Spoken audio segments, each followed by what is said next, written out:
নমস্কার বন্ধুরা, আমি চলে আসলাম একটি গাছ নিয়ে। আপনাদের সাথে আমি শেয়ার করেছিলাম আপনার মাধবপুর গিয়ে আমি শাপলা ফুল গাছ উঠিয়েছি, নীল শাপলা। এই যে দেখেন, নীল শাপলাটার এখনও কলিটা দেখা যাচ্ছে।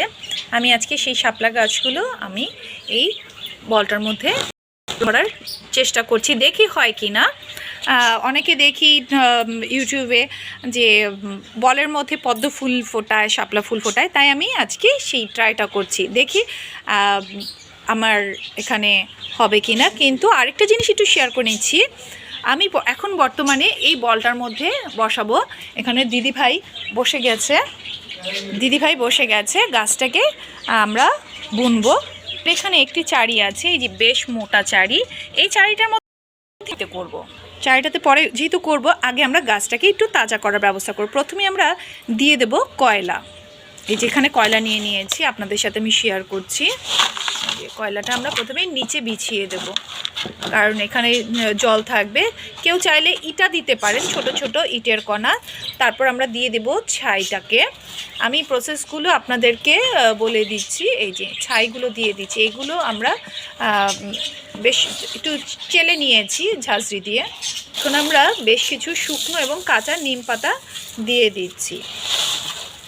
এই যে আমরা আস্ত নিম পাতাও দিয়ে দিলাম, এরপরে আবার একটু ছাই দিচ্ছি।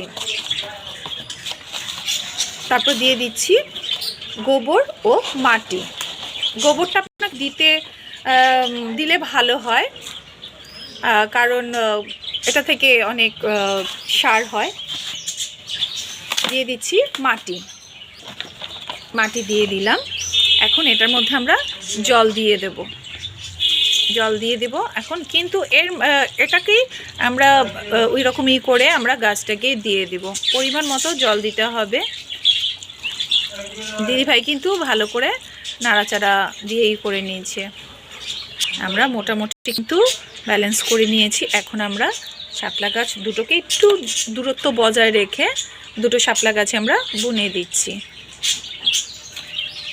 দিদিভাই করে দিচ্ছে।